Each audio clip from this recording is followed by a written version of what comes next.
Today on Bruin Lens, we will have a roundtable discussion on what it means to be chronically on social media. SLCC students will join us as we have a dialogue about the benefits and drawbacks on being on social media. Bruin Lens starts now.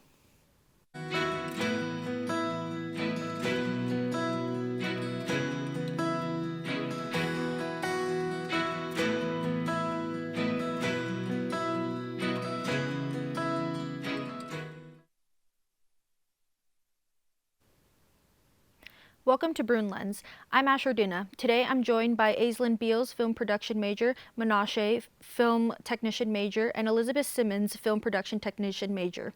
We are going to be having a conversation on what it means to be chronically on social media. According to Merriam-Webster Dictionary, chronically means continuing or occurring again and again for a long time. Welcome Aislinn, Menashe, Elizabeth. Thanks for joining us. I would like to talk about social media and what it means to be chronically online. Given your visual expertise in visual storytelling and media knowledge, we are looking forward to learning about your own social media usage and understanding how and why social media platforms are used to grab the audience's attention and cause people to be chronically online. How many hours do you spend on social media? I probably spend only about an hour a day, but when it's really bad, I'll spend 6 or more hours. I think I spend like 3 to 4 pretty consistently. I used to spend like 4 to 5, and then I downloaded an app that tracked my time, and now I'm down to 1 or 2. Okay. In terms of time, what do you consider to be chronically online? I think like more than an hour at a time on a specific site or app. Mm-hmm. Or if you're just constantly picking it up every time you get bored. Mm-hmm. Yeah, I think continuous hours. There's a lot you can do in like a 2-hour stretch, and then spending all of it online, that's pretty chronic. I would say the same thing. More than an hour on one thing, it's like really hard to pull yourself off of that at that point. Okay. In terms of channels and apps, repetitive visits to sites, what do you consider to be chronically online? I would say, like in terms of picking it up, or Yeah, I think in terms of picking it up and visiting that site frequently, or if there's an app that you hear people talk about and you're just like, that's just chronically online to be on it. I'd say TikTok is probably a big one. Instagram is pretty bad. But yeah, TikTok or Instagram. I mean, that's what they're designed to be. Mm-hmm. They want you to pick them up whenever you're bored, whenever you have a spare second. So if it's social media and if it's doing a good job, then you're online. Mm-hmm. Yeah. I think any short format, anything, whether it's YouTube Shorts or Instagram Reels or TikTok, any of them, like, they're meant to capture our attention and our time. So. Mm-hmm. Okay. Do you lose a sense of time or lose track of it, turn around and look at the time, and you can't believe that much time has passed? Yes, absolutely.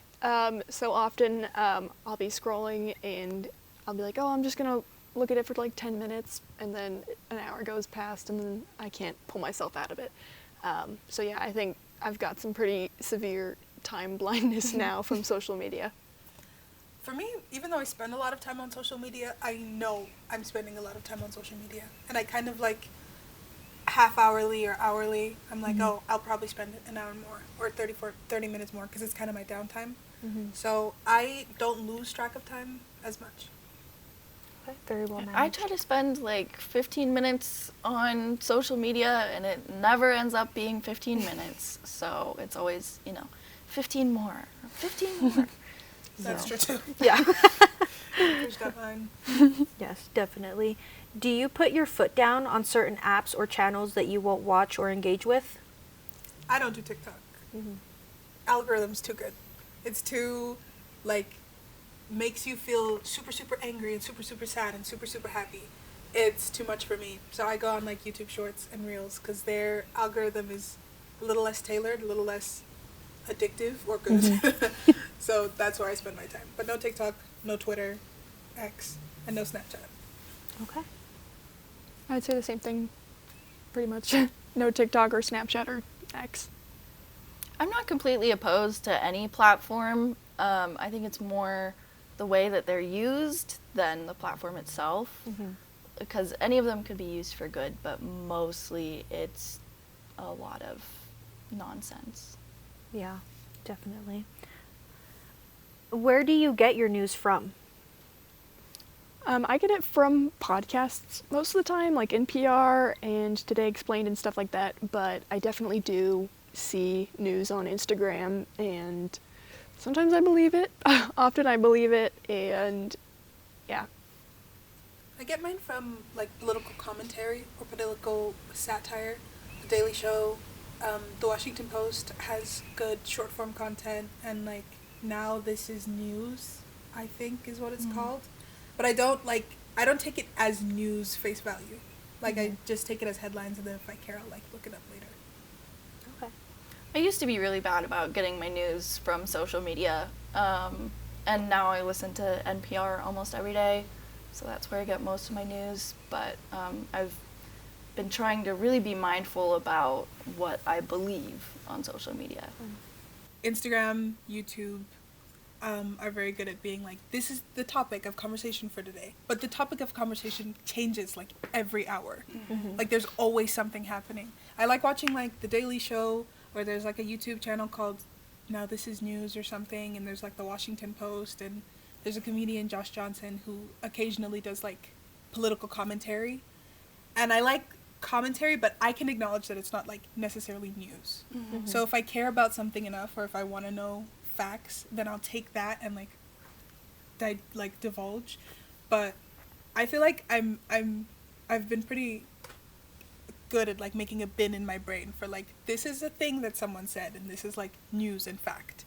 So most of the like news I consume falls into the, this is just a topic, this is just what somebody said, and then if I really care, I'll like go into it.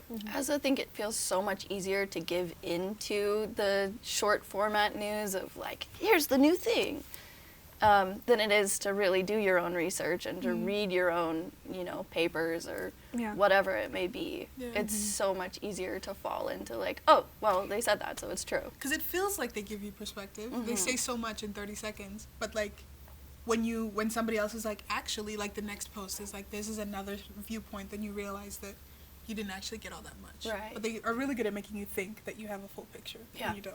Yeah. In your opinion, what does it mean to be chronically online? I think it's when you, anytime there's like a space, or you could possibly be bored and there's nothing going on, and your first instinct is to pull out your phone, or when you don't want to talk to someone or be awkward. I think that starts to get into like addiction and being chronically online, sort of. Yeah. Or like when it becomes a crutch. At the family function, in the elevator, on the train, on the toilet, like that's when if that's when you're on your phone, that's when you feel the most comfortable, then you're chronically online, which I think the majority of people are chronically. Using social media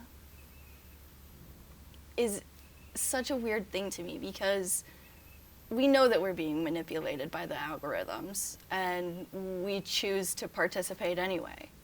So it's active manipulation that we're opting into. Yeah. And I think it really has like huge impacts on our social emotional health. And I think like I try to be really mindful about like what I'm engaging with on the apps that I have, like Instagram and TikTok. But like I said earlier, it's like at a point you're scrolling so much that it's all the same stuff, or like you just feel kind of brain dead, and so it's just the emotion of it. It doesn't really matter. So for me, like once I get to that point of like, oh my God, why am I even doing this? That's how I know that I'm on there too much. That's how I know that it's chronic.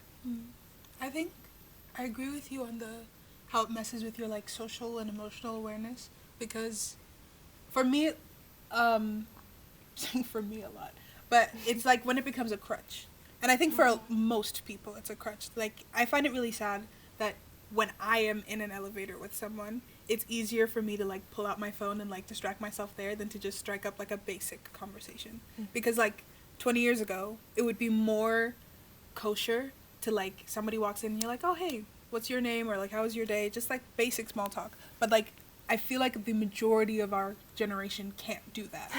That's really uncomfortable because it's like, it's easier to just ignore other people and like live with the people on your phone, or as the people on your phone, or through the people on your phone.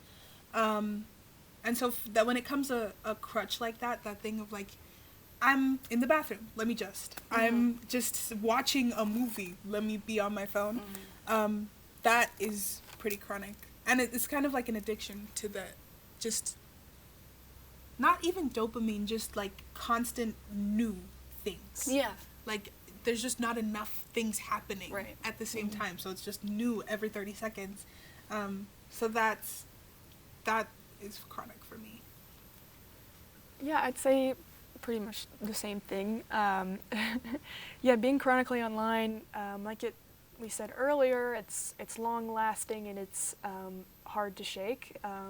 And I found, like, even though I completely was off socials for like a year, I re-downloaded them and I'm still like struggling to keep them off. And like, I think it's kind of just being addicted, and like you said, like if you're ever bored, like, or if there's even a risk of being bored, you're taking these premeditative like measures by getting on your phone immediately and like scrolling or texting someone. And like you said, like socially, what are we even doing, Gen Z? It's like we're just not very good at communicating because we haven't really, like with social media, you have time to respond to someone, or you can just block someone if you don't like agree with them or don't want to talk to them.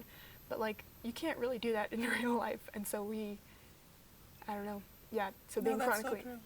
Like, if someone talks to me on a train, I'm like, what are you doing? What's going on?